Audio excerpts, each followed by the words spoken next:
We are going to continue our series on The Bible Explains, part 222. Today we are going to continue our discussion on the end time prophecy from Grace Perspective, part 4. Let's commit this to the Lord first. Let us pray. Our dearest Father in heaven, we are so very thankful for how you have gathered us today in your presence. Thank you that you have found us in your house today. Thank you so much for these beautiful people who came here today to worship you in spirit and in truth. Thank you so much also for the beautiful people who are joining us via online.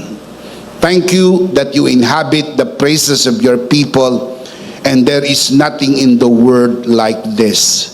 For in your presence, there is fullness of joy. We commit to you this time, even this learning time, and it is our heartfelt prayer that everything that will be said and done today, all by your grace and for your glory, we pray in the name that is above every name, in the name of your Son, our Lord and Savior Jesus Christ, by the power of the Holy Spirit. And everybody would just simply say, Amen. Palakpakan si Lord. Amen and amen. Now let's do a very quick review. We already discussed the first 4 sure end time signs. And we're not going to discuss them all again because we already did. Review lang po para manariwa sa ating mga kaisipan yung atin na pong mga natalakay. Makikita po nyo ito sa inyong screen at babasahin po natin ng malakas at sabay-sabay. Ito po ang tanong, what are the signs of the end times? We already talked about the first 4. And today we are going to add 3 more to complete the 7 end time signs. Ito po'y mahalaga sapagkat tayo nabubuhay sa huling mga panahon. At paalala ko po sa inyo na kaya naman tayo napadpad dito sa series na ito ay sapagkat ito'y napapanahon. Galing po tayo sa iskandalo na dinala ng September 23 false prediction ng mga tao pong naniwala na rapture na daw ang September 23. Pero paldo, hindi nagkatotoo sapagkat ang mga tao pong naniwala dito at nagkalat ng mensahe at aral ng September 23 rapture ay mga nalinlang ng mga bulaang propeta at ang mga nagturo naman ito ay mga bulaang tagapagturo. Yan ang dahilan kung bakit tayo napadpad sa series na ito at ipinadama na rin ng Panginoon sa atin, ituloy na natin. Total, nandito na rin naman tayo. Pag-aralan natin ang end time prophecy from Grace Perspective. Na basahin natin ang unang 4. Umupo ng maayos. Isuot ang sinturong pangkaligtasan. I'm sure everyone is excited to learn more today. But before we proceed, basahin natin muna ng malakas. Sabay-sabay. Number 1, spiritual deceit is getting worse. Number 2, Middle Eastern wars are escalating. Number 3, worldwide famine is increasing. Number 4, Earth's climate is deteriorating. We're not going to discuss them again. We already did. Sana wala po kayong na-miss out sa discussion. Pero kung sakali, for all the reasons in the world, may na-miss out kayo, you can always do the catch-up sa pamagitan ng ating social media ministry, sa pamagitan po ng ating EMI page. Nandyan na po yan sa ating archives. Number five, global economic control is underway. Ibig sabihin po, papunta na tayo, nangyayari na, at papunta na tayo sa pinakamahalagang senyales na magkakaroon ng global economic control buong mundo. Na bago po natin ito talakayin, nais ko lang pong ipaalala sa inyo na si Satanas po'y master counterfeiter. Talagang magaling po siyang manggaya at mangopya. Siya po ay master ng counterfeit. Kung paanong meron pong Holy Trinity, the Father, the Son, and the Holy Spirit, the book of Revelation unveils to us what is known as unholy and counterfeit Trinity. Now look at the screen and you would see this. Unholy counterfeit Trinity. Meron po tayong Holy Trinity, the Father, the Son, and the Holy Spirit. May counterfeit po yan. Maliwanag po yan sa book of Revelation. Ang unholy counterfeit Trinity ay Satan, known as the dragon, Revelation chapter 12 verse 9. The second one is the Antichrist, the political figure of Satan, Revelation chapter 13 verse 1 to 10. And number 3, the false prophet, the religious figure of Satan, Revelation 13, 11 to 18. Ginaya ni Satanas ang banal na Trinidad, ang Ama, ang Anak, at ang Espiritu Santo. Sa kanya naman, si Satanas, ang Antikristo, at ang bulaang propeta. Bakit ipinagpauna ko na ito sa inyo? Sapagkat madadaanan po natin ito sa ating mga magiging talakayan ngayon at sa mga susunod pang mga linggo. During the 7 years Great Tribulation, there will be merging of politics and religion that will control the global economy. Napaka makapangyarihan ang dalawang entities na ito, ang politics at ang religion. Kaya makikita nyo po, pilit itong pinagsasama maging sa panahon ngayon. Ang mga relihiyon pumasok sa politika.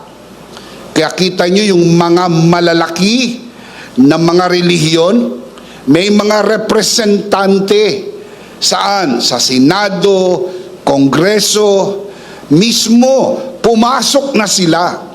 At ito namang mga politiko, lalo na yung mga trapo, traditional politician, kumakapit at kapit-tuko sa mga religions, lalo na yung mga super malalaking religion. Kasi ang tingin po ng mga politiko, dyan po sa mga numero na ito ay mga botante. Kaya kung sila'y makakuha ng endorso sa mga relihiyon na ito, magme-marry ang politics and religion. Gagamitin po ni Satanas sa huling panahon ang dalawang puwersa na ito. Ang puwersa ng politika at ang puwersa ng relihiyon. Kaya meron po siyang antikristo. Yun po yung political figure. Meron po siyang false prophet. Yun naman ang kanyang religious figure. Ano po ba ang ibig sabihin ng global economic control? So let's ask the question, what is meant by global economic control? It refers to a system in which a single authority regulates or restricts commerce, financial systems, or the use of currency across nations. So ito'y tumutukoy sa negosyo o pinansyal na kondisyon at mga pananalapi na ginagamit sa buong mundo. Kukontrolin po ito ni Satanas sa huling panahon. Gagamitin niya ang kanyang antikristo at ang kanyang bulaang propeta para magawa ito. The idea is that people's ability to buy, sell, trade, or earn will be dependent on compliance with this central system. I'll show you the verse. Revelation chapter 13, verse 16, following verses.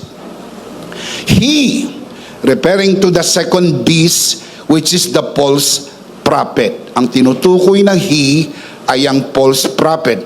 He also forced everyone, small and great, rich and poor, free and slave, to receive a mark on his right hand or on his forehead. Why?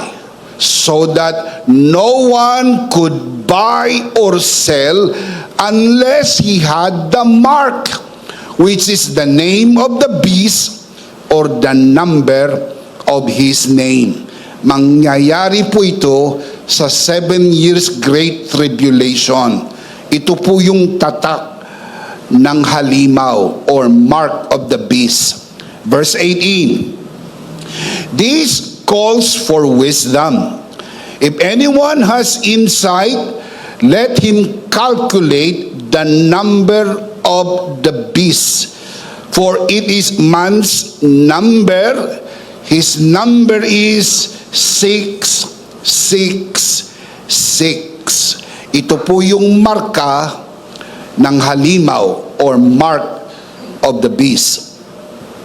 Wala pa pong nangyayaring tatakan tulad ng maling nabalita noong panahon ng pandemic. Naalala niyo pa po ba na may mga nagpakalat ng balita na yung vaccine daw, yun ang tatak ng antikristo. Kaya wag ka daw magpa-vaccine dahil pag nagpa-vaccine ka, ikaw ay may tatak na ng 666. Ang natatandaan ko, ang vaccine ay in-injection sa balikat, hindi sa kanang kamay, lalo tigit hindi sa noo. Meron ba ritong na-injectionan sa noo? Meron ba ritong na-injectionan sa kanang kamay? Wala. Kaya hindi po yun ang tatak ng 666. At yung mga Bisayang pastor narinig ko sa Facebook, sex.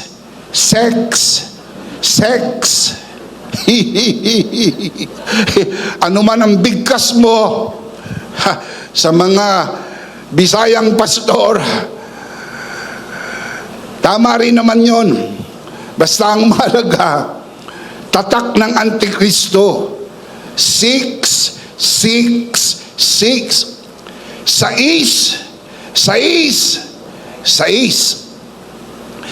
Wala pa pong tatakan. Nabalita yan. Ang unang tatakan daw ay naganap sa Pampanga.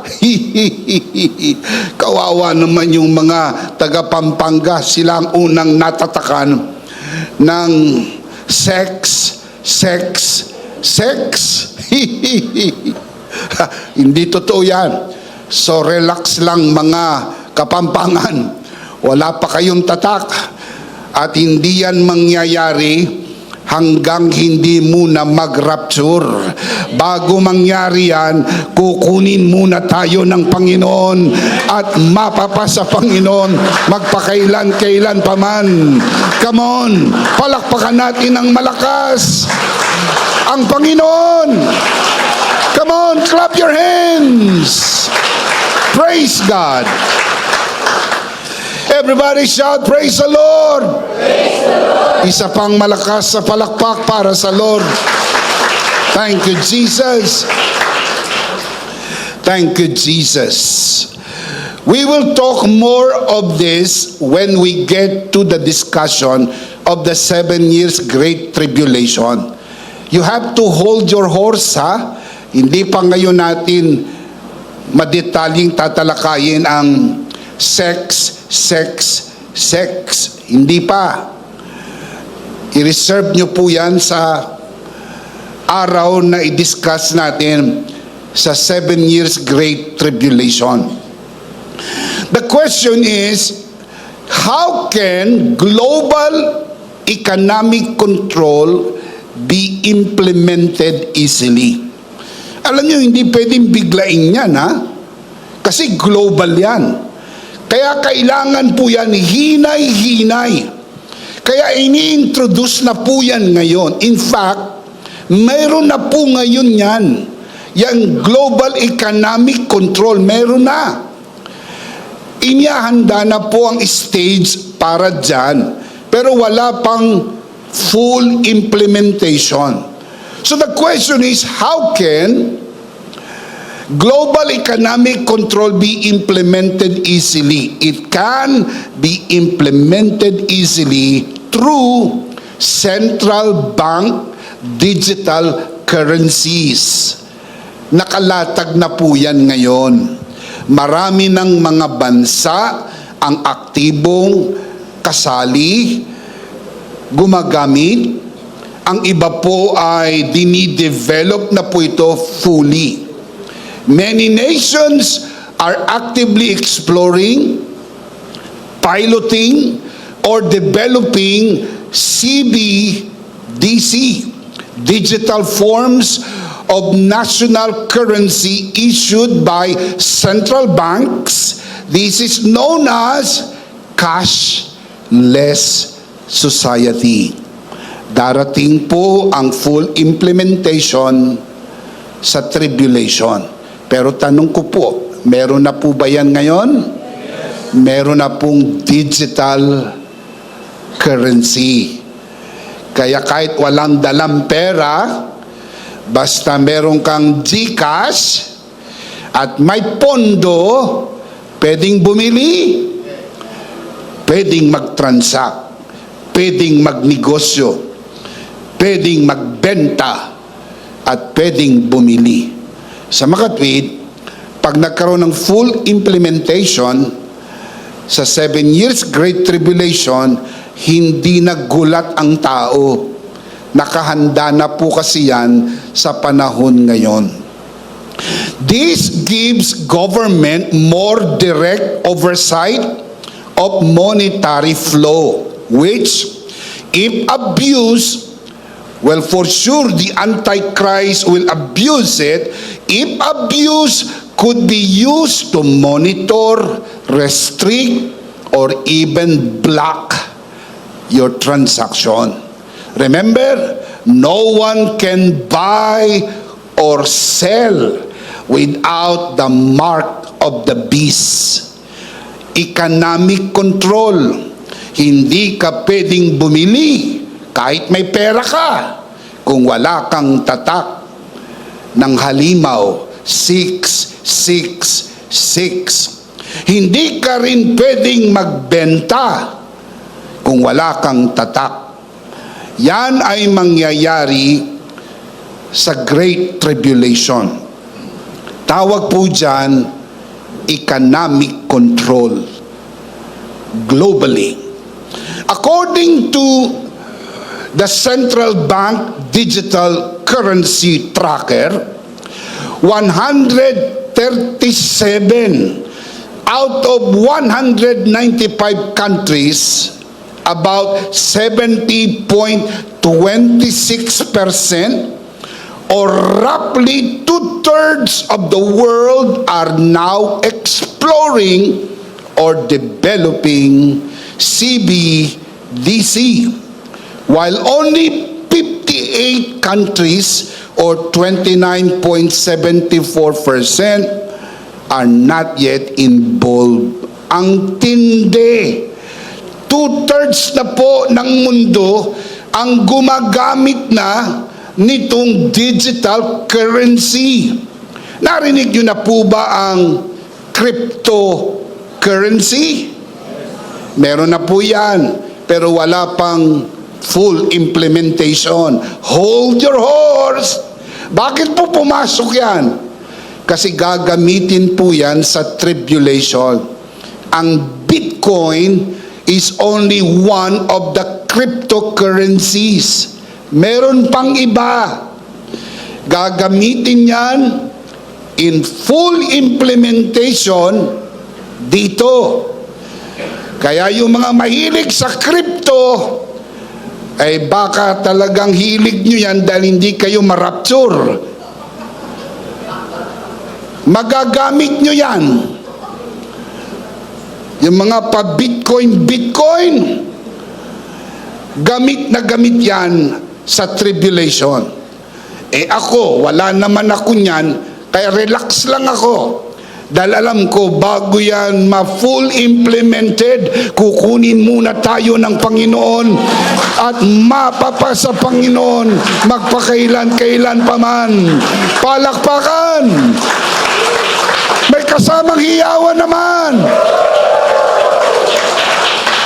Praise God. Kaya, tanong ko po sa inyo, nakikita na po ba natin ito na nangyayari sa buong mundo? Imagine, 2/3, 70.26% are into these digital currencies. We are so very close. Napakalapit na po natin. We are living in the end times. Ito na po ang mga huling mga panahon. Can you say amen? Amen. Even as the world moves towards systems of global economic control, we are reminded that our true security is not in any economy, but in Christ's finished work. Can you say amen? Amen. When buying and selling become tools of fear, grace assures us of unshakable provision. The one who fed Israel with manna and multiplied loaves still sustains His people today. Palakpakan natin ang Panginoon. Hallelujah! While the world prepares for control, believers rest in the truth. This is the matter of truth. Hindi to speculation. Hindi to kuro-kuro. Hindi to palapalagay. At lalo't higit, hindi to pinagtagpi-tagpi na opinyon ng mga eksperto at pili tayong pinapaniwala. This is a matter of truth. Believers rest in the truth that God's kingdom cannot be controlled. His grace supplies beyond systems. Our source is not the market. Our source is the Master. Palakpakan natin ang Panginoon. Praise God. Number 5, global economic control is underway. Number 6, Nuclear weapons are now ready. Listen up, nuclear weapons are now ready. Nakahanda na po ang mga nuclear weapons. Huwag matakot, hindi pa po yan gagamitin sa panahon natin. Gagamitin po yan sa tribulation. Magaganap ang pinakamalaking digmaan na hindi pa naganap sa kasaysayan ng sangkatauhan. Revelation chapter 8 verse 7 and 8. The first angel sounded his trumpet, and there came hail and fire mixed with blood, and it was hurled down upon the earth. A third of the earth was burned up. A third of the trees were burned up, and all the green grass was burned up. Verse 8. The second angel sounded his trumpet, and something like a huge mountain, all ablaze, was thrown into the sea. A third of the sea turned into blood. A third of the living creatures in the sea died, and a third of the ships were destroyed. Nakita po ito ni John sa isang pangitain or vision. And I believe he saw something like this. Look at the picture. Something like that. Yan po ay nuclear bomb. Sa kanyang vision, he saw it. Something like a huge mountain, all ablaze, was thrown into the sea. Magaganap po yan, hindi sa panahon natin. Magaganap po yan sa Great Tribulation. Pero laging isaisip, bago magkaroon ng 7 years Great Tribulation, tutunog muna ang trompeta ng Panginoon. Kukunin tayo at mapapasa Panginoon magpakailan-kailan pa man. Shout Amen! Ang mga nangamatay kay Kristo ay muling bubuhayin, at ang mga buhay na abutan sa kanyang pagbabalik ay magbabago ng anyo, at bibigyan tayo ng bagong katawan, katawang hindi na mamamatay, at sasalubungin natin ang Panginoon sa himpapawid, at mapapasa Panginoon na tayo magpakailan, kailan pa man. And we will be with the Lord forever and forever, para sempre, para sempre. Shout Amen! Palakpakan natin ang Panginoon. Praise God! Let me show you. Look at the screen. Mayroon na pong 9 countries ang nag-declare. Of course, baka merong mga hindi nag-declare. Pero ito po ay base sa declaration na meron po silang nuclear weapons. Ito po yung weapons of mass destruction. Russia, USA, Amerika, China, France, United Kingdom, India, Pakistan, Israel, and North Korea. 9 countries have made the declaration that they have in their possession nuclear weapons. Not to mention, meron pong 6 countries hosting nuclear weapons. Meaning, hindi kanila yung weapons, pero nasa kanila bilang host. Sa makatwid, meron na pong nuclear weapons ngayon. Kakailanganin po yan sa Great Tribulation. Nakahanda na, nakaabang, nakaumang.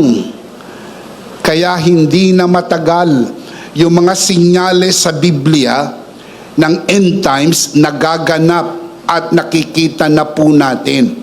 So anytime pwedeng mag-take place ang rapture, kunin na tayo ng Panginoon at ang mundo ay pumasok na sa 7 taong kapighatian tulad ng sinasabi sa Biblia. The fact that nuclear weapons are ready and nations stand armed echoes Jesus' warning of wars and rumors of wars in Matthew 24:6-7, a sobering sign that we live in perilous times. Listen, my dear brothers and sisters, yet this reality calls not to fear, but to faithful readiness. Christ's return may come at any moment, and our security rests not in human arms, but in the Lord. Can you say amen? Palakpakan natin si Lord. Hallelujah. Number 6, nuclear weapons are now ready. Nakahanda na po ba ang mga nuclear weapons? Nasa possession na po ng mga bansa, lalo na yung mga kasali sa magaganap na digmaang the Battle of Armageddon. Number 7, I'll close with this. I'm starting to close. I'm not yet closing, I'm just starting to close. Number 7, the rebirth of Israel. I call this the mother of all end time signs. Ito po ang nanay ng mga nanay ng lahat ng palatandaan. As obvious as it can be, no second coming without the nation of Israel. Obvious ba? Hindi pwedeng mag-second coming nang walang Israel.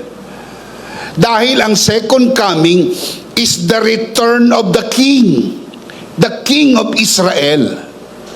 Kaya kailangan merong Israel bago magkaroon ng second coming. Tanong ko lang, meron na po bang Israel ngayon? Meron na. For the longest time, 1,900 years, walang Israel. Nabura sila sa mapa. Diaspora. Dispersion. Kumalat sila sa buong mundo.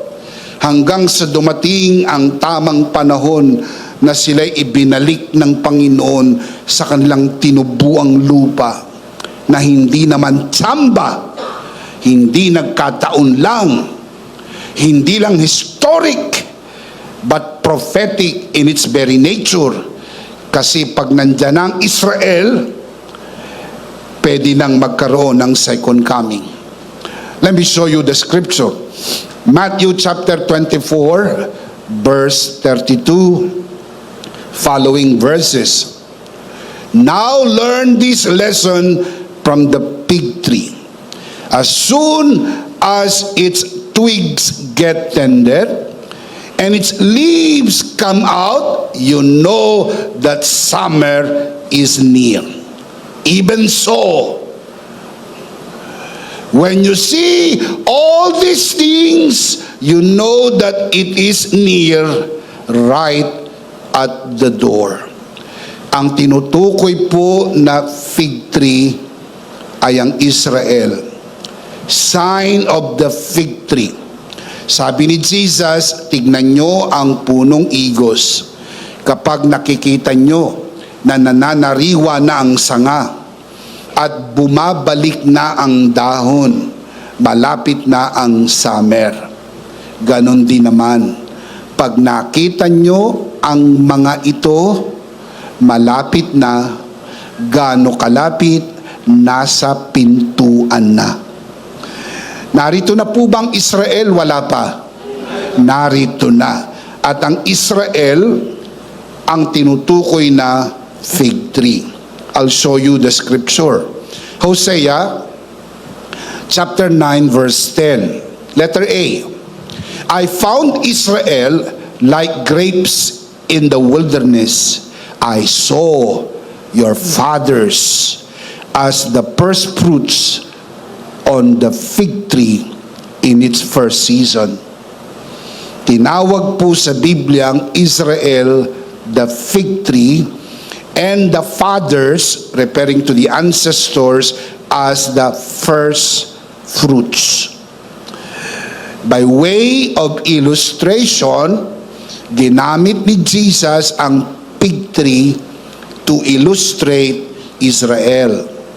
Matthew chapter 24, verse 32 again. Now learn this lesson. What is the lesson? The lesson from the fig tree. As soon as its twigs get tender, its leaves come out, what do you know? Summer is near. Even so, when you see all these things, ano yung all these things? Yun pong lesson of the fig tree. Pag nanariwa ang sanga at bumalik ang dahon, kapag bumalik na ang Israel sa kanilang tinubuang lupa, kapag bumalik na ang Israel sa kanila pong tinubuang lupa at sila'y muling naging bayan, alam mo, malapit na. Gaano kalapit? Nasa pintuan na. 34. I tell you the truth. Again, this is a matter of truth. Dito sa atin, pinag-uusapan natin katotohanan lang. Hindi spekulasyon. Hindi kuro-kuro. Hindi tagpi-tagpi. Yung totoo lang. Yung makikita mo talaga sa Biblia, yung verse. Hindi yung magpapakita ng verse, tapos magbibigay ka ng opinion mo. Sa palagay ko ha, ay sa palagay mo, hindi ako mapalagay. Kasi palagay mo lang yan eh. Opinion mo ba? Ito hindi opinion ni Bishop Emmy. Maliwanag pa po sa sikat ng araw. Look at verse 34. I tell you the truth. So what's the truth? This generation will certainly not pass away until all these things have happened. Anong generation ang kanyang tinutukoy based on context? Verse 33, dahil ang 34 ay galing sa 33, correct? Verse 33, the generation who will see the sign of the fig tree. Ang henerasyon na makakakita ng sinyales ng punong igos, hindi lilipas ang henerasyon na ito, magaganap ng lahat ng nabanggit sa Matthew chapter 24, at ang central message nun ay second coming. Maliwanag po yan. Pero hindi na kinakailangan magpetsa-petsa. Kultik yan eh. Yung maglalagay ka ng petsa, exaggeration po yan eh. Nagbibigay ka ng false hope sa tao. Lalagay ka ng September 23. Tapos binago, ginawa October 8. Anong petsa na? Kaya makita nyo yung mga kultik na yan, hindi mananawa yan. Kakapetsa, kakapetsa, kakapetsa. Siguro ang paboritong kainin yan, pizza. Petsa, petsa, petsa, petsa, petsa, petsa. Yun namang mga followers, hindi na nakahalata. Hindi na yata sila nakahalata. Bulag na silang sumusunod kahit alam na nila na sila po'y nililin lang ng petsa, petsa, petsa, petsa, kain pa rin ang kain ng pizza. hindi sa community ng Full Grace. Dito ang mahalaga sa atin ay ang salita ng Diyos, hindi opinyon ng tao, hindi tagpi-tagping opinyon, kundi salita ng Panginoon. Shout amen. Palakpakan natin ang Panginoon. Praise God. Praise God. Hindi ba't sa Matthew 24 din sinabi ni Jesus yung ang langit at lupa'y lilipas? Ngunit ang kanyang salita ay mananatili magpakailan-kailan pa man. Sa mga tweet, ang mahalaga sa atin yung words ni Jesus. Sinabi ba ni Jesus walang nakakaalam ng araw at ng oras? Sinasabi ng ibang mga pastor, mga nagkukunwaring pastor, mga natawag na pastor, alam nila yung petsa. Sa mga tweet, sinabi ni Jesus at sinabi ng mga pastor na yun, nagbangga. O mamili ka na kung sino paniniwalaan mo, si Jesus ba o itong mga nagpapastor-pasturan. So we need to be very careful. Dito sa atin, super ingat tayo.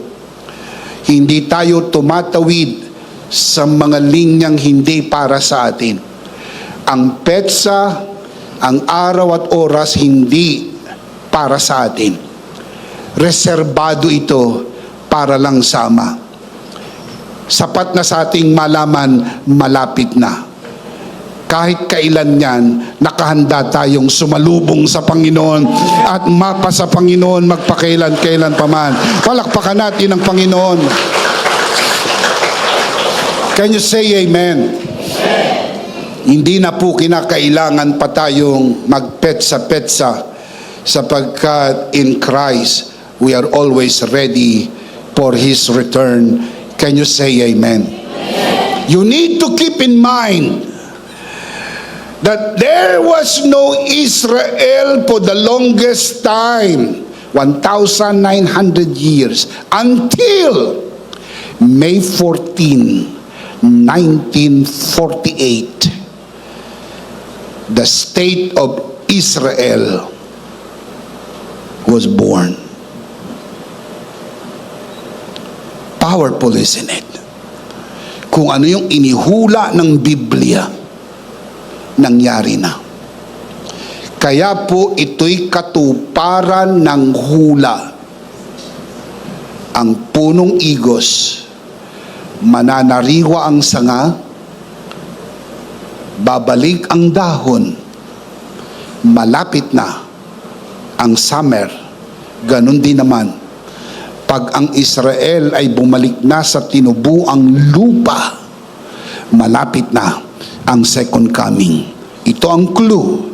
Kung malapit na ang second coming, mas malapit na ang rapture, sapagkat magaganap ito una bago ang second coming. Palakpakan natin ang Panginoon. Amen. Isaiah 66 verse 8. Look at the prophecy. Who has ever heard of such a thing? Who has ever seen such things? Can a country be born in a day, or a nation be brought forth in a moment? Yet no sooner is Zion in labor than she gives birth to her children. Isang araw lang, May 14, 1948, isang araw lang, ipinanganak ang Israel. Tapat ang Diyos sa kanyang mga hula na naitala sa Biblia. Kung ito'y nangyari at napangyari ng Diyos, tatagan mo ang iyong paniniwala, kasama rin sa hula at pangako sa imuling babalik at kukunin tayo ng Panginoon at mapapasa Kanya magpakailan-kailan pa man. Shout amen! Truly amazing. The nation of Israel was born in a single day, just as the prophet Isaiah foretold. Out of nowhere, from the wasteland of diaspora and the ashes of the Holocaust, the Jews returned to their promised homeland. And this is no ordinary, this is a God thing. Ang Diyos lang ang kayang gumawa nito. Ang imposible sa tao ay posible sa Diyos. Give Him praise! Give Him praise! Come on, clap your hands, all ye people! Shout unto God with a voice of triumph, for the Lord is awesome! Shout amen. Another amazing prophecy I'll show you. Ezekiel 37, verse 1, following verses. The hand of the Lord was upon me, and He brought me out by the Spirit of the Lord, and set me in the middle of a valley. It was full of bones. He led me back and forth among them, referring to the bones. And I saw a great many bones on the floor of the valley, bones that were very dry. He asked me, Son of man, can these bones live? I said, O sovereign Lord, you alone know. Verse 4. Then he said to me, prophesy to these bones and say to them, dry bones, hear the word of the Lord. This is what the sovereign Lord says to these bones. I will make bread enter you, and you will come to life. Verse 6. I will attach tendons to you, and make flesh come upon you, and cover you with skin. I will put bread in you, and you will come to life. Then you will know that I am the Lord. Anong ibig sabihin ng prophecy na ito? Ano po yung tinutukoy na mga dry bones in the valley? Na hindi natin kailangan mag-speculate na. Hindi natin kinakailangan magtagpi-tagpi ng opinion mula sa mga eksperto. We don't have to ask them. The Lord Himself explained this to Prophet Ezekiel. You see, this is the beauty of the Word. You can rely completely in the Word. Bible lang. Hindi galing sa opinion ng kung sino-sinong Poncio Pilato. Sino man sila, hindi mahalaga sa atin. Ang mahalaga lang sa atin ay ang salita ng Diyos. Pinaliwanag po ng Panginoon kay Ezekiel anong ibig sabihin ng prophecy. Let's go to verse 11. Ezekiel 37:11, same chapter. Katatapos lang ipakita yung vision. Then he said to me, Son of man, these bones are the whole house of Israel. You don't have to speculate. Ano po ang tinutukoy ng mga bones? The house of Israel.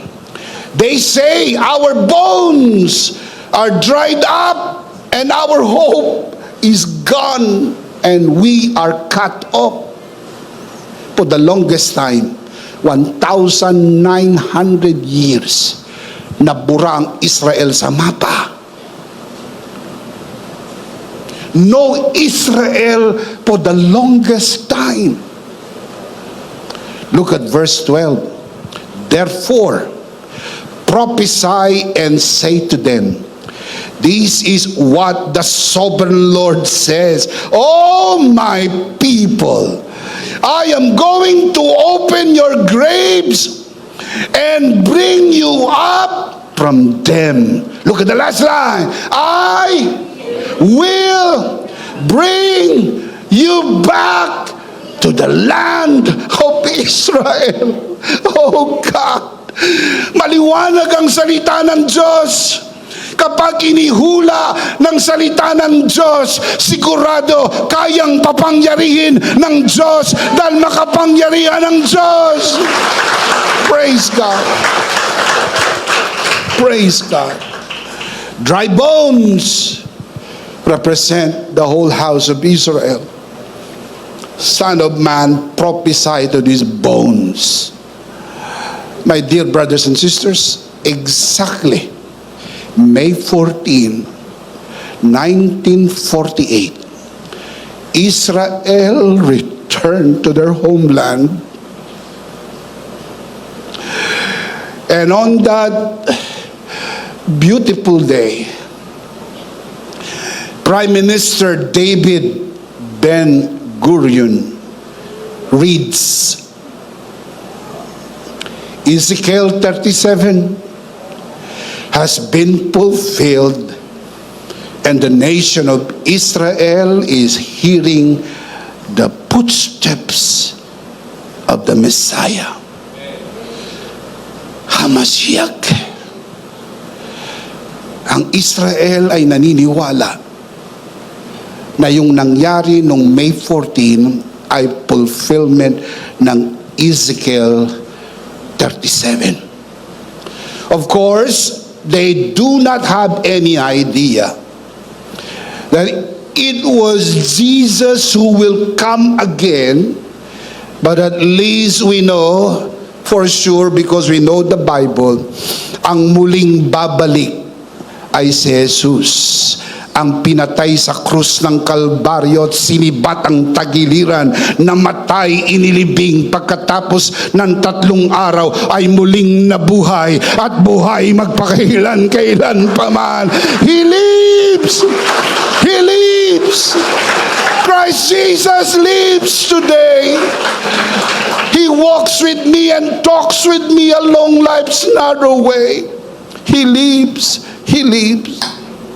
Christ Jesus lives today. You ask me how I know He lives. He lives within our hearts. Mga kapatid, ito lang po ang ating buhay na pag-asa. Walang pag-asa sa mundo na ito. Panginoong Jesus, bumalik na po kayo at kunin niyo na kami at mapasa iyo magpakailan-kailan pa man. Come on, give Him praise. Give Him praise. Do you have any idea why we do what we do today? Because we believe Jesus is coming very, very soon. Can you say amen?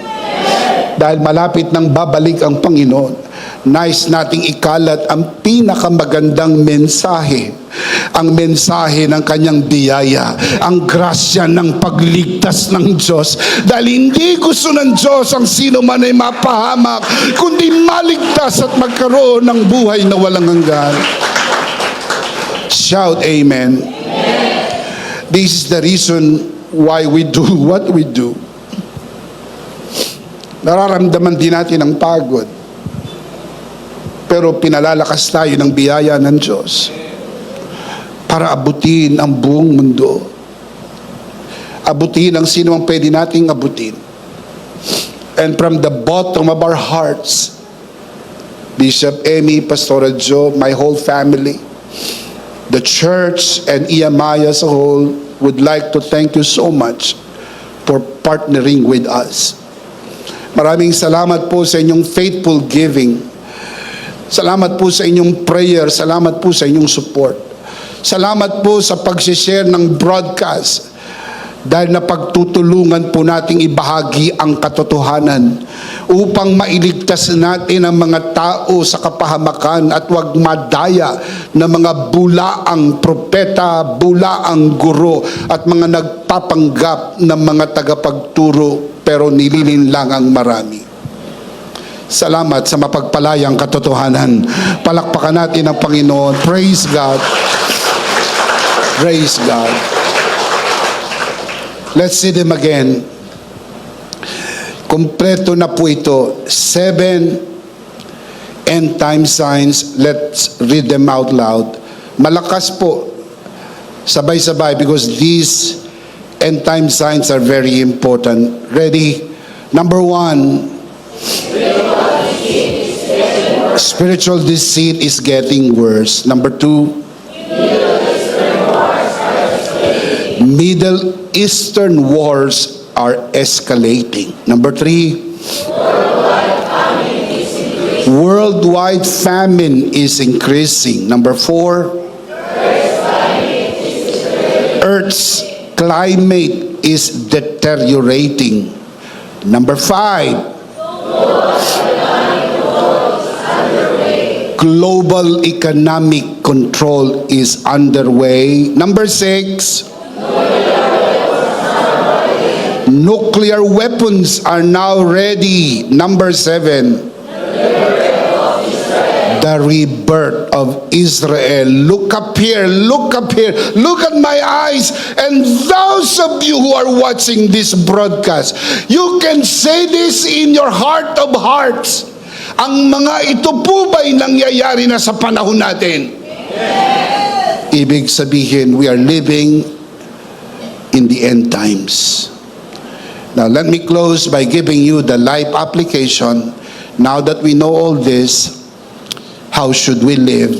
Number one, trust God's economy. He never fails to provide. In the midst of end time shakings and economic uncertainty, trust God's economy. He never fails to provide. While earthly systems may collapse, heaven's supply remains unshaken. Do you believe that? Yes. I believe that with all of my heart. Grace reminds us that our provision is not tied to the world's condition, but to Christ's finished work, where lack has already been conquered. Siya, bagaman mayaman, naging mahirap, alang-alang sa atin, upang sa kanyang paghihirap, guminhawa ang ating buhay. Can you say amen? Number two, be at peace in the midst of any danger. The Lord will always protect you. Nabubuhay po tayo sa mga mapanganib na panahon. Lindol dito, lindol doon. Madalas ang lindol, palakas ng palakas ang lindol. Madalas na ang bagyo at malalakas na bagyo. Dahil po yan sa global warming. Dahil po yan sa climate change. Pasama na ng pasama ang kondisyon ng panahon. Pero huwag matakot. Alam ng Diyos kung paano ingatan ang kanyang mga anak. Palakpakan si Lord. Hallelujah.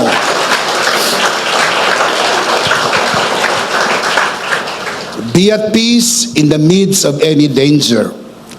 The Lord will always protect you. Keep that in your mind. The Lord will always protect you. In these end time days of unrest and uncertainty, His promise remains sure. No weapon formed against you shall prosper. Do you believe that? Yes. Isaiah 54 verse 17. When fear surrounds the world, grace surrounds God's people.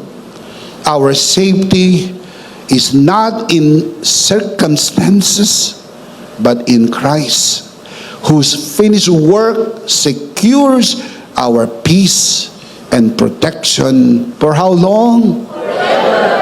Forever. Finally, I'll close with this. Number 3, serve diligently as you await Christ's return. Habang hinihintay natin ang kanyang muling pagbabalik, magsipag, maging masipag sa paglilingkod sa Panginoon.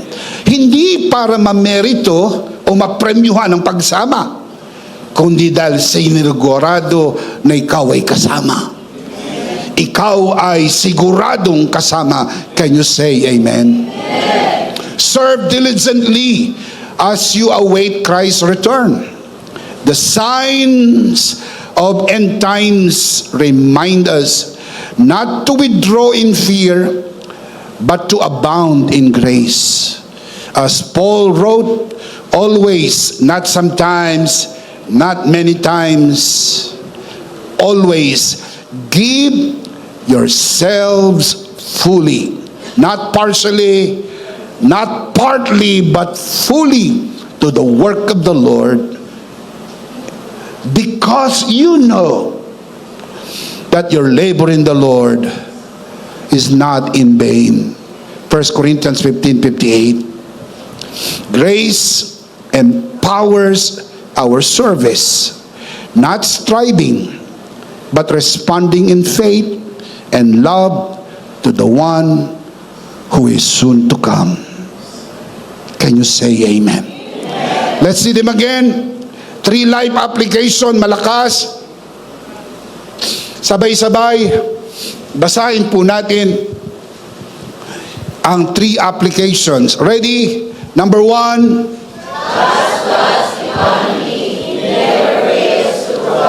Number 2. Number 3. Trust God's economy. He never fails to provide. Be at peace in the midst of any danger. The Lord will always protect you. Serve diligently as you await Christ's return. The big idea is, in Christ, always ready for His return. One more time, louder. In Christ, I am always ready for His return. Of course, as we always do, we do not want to end this broadcast without giving you the opportunity to receive Jesus today and be saved and be ready as well for His great return. Ayaw naman namin matapos ang broadcast, hindi kayo mabigyan ng pagkakataong ito. So manalangin tayo ng panalangin pagtanggap. Taas natin ang ating 2 kamay. Lahat ng narito sa loob ng bulwagan na ito, lalo na sa mga nanonood sa broadcast, nakataas ang 2 kamay, at manalangin tayo ng pagtanggap. Sumunod tayo sa panalangin ito. And if you will do this for the first time, ariin mo na mga katagang bibigkasin mo isang personal mong panalangin. Manalangin tayo. Panginoong Hesus, ako po'y makasalanan. Hindi ko po kayang iligtas ang aking sarili. Ako'y mapapahamak ng hiwalay sa iyo. Narinig ko po ang mabuting balita. Ako po'y naniniwala. Tinatanggap kita sa aking puso bilang aking Panginoon at aking tagapagligtas. Salamat po, pinatawad mo na ang aking mga kasalanan. Isinulat mo na ang aking pangalan sa aklat ng buhay sa pangalan ni Jesus. Amen. Amen. Ako na lang po mananalangin, Ama, sa oras na ito. Tinataas ko po sa harapan ng sino mang sumunod sa panalangin ng pagtanggap sa unang pagkakataon. Ipinagkakatiwala po namin sila sa iyong kagandahang loob na sila'y lumago sa biyaya at sa bagong natagpuang pananampalataya sa pangalan ng Panginoong Hesus. Lahat ay magsabi ng Amen. Palakpakan po natin ang Panginoon.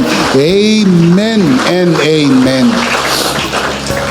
Ihanda po natin ang ating mga sarili para po sa gawain ng banal na komunyon, and we will do this together.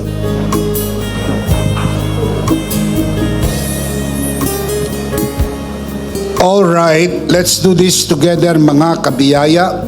Hawak-hawak po natin ang pinakamakapangyarihang simbolo ng tinapos na gawa ni Kristo sa krus ng Kalbaryo. Ito ang aral na tinanggap ko sa Panginoon at ngayon naman ay binibigay ko sa inyo. Nang gabing isa pagkanuloy dumampot siya ng tinapay, kanyang pinagpiraperso at kanyang sinabi, ito ang aking katawan na pinagpiraperso dahil sa inyo. Gawin niyo to bilang pag-alaala sa akin. Sabay-sabay po natin gawin.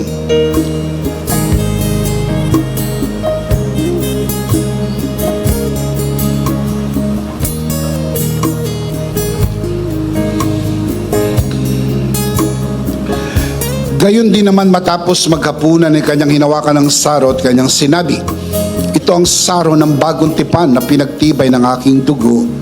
Gawin niyo to bilang pag-alaala sa akin. Sabay-sabay po natin gawin.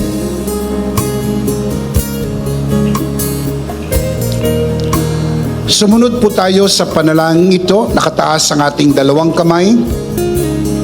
Aming Ama, maraming salamat po sa aming Panginoong Hesukristo. Panginoong Hesukristo, maraming salamat po sa iyong banal na dugo na iyong itinigis sa krus ng Kalbaryo.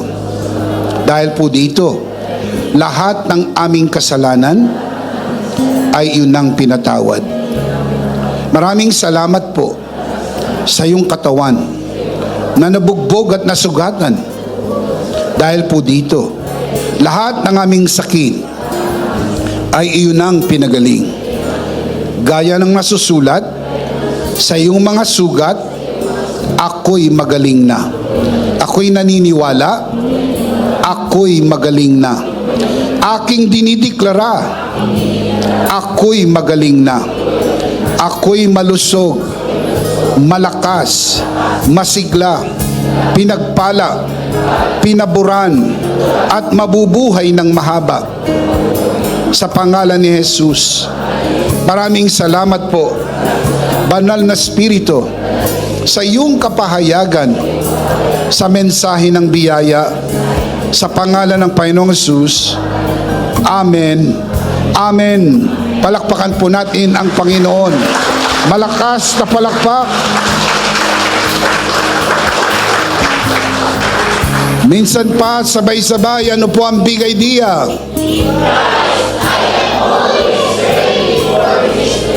In Christ, I am always ready for His return. Last of all, let me speak to your heart, you who are watching this broadcast. If this broadcast has blessed you, and if not asking too much, I would like you to bless this ministry with your love offering so that together we can reach the world with the message of full grace.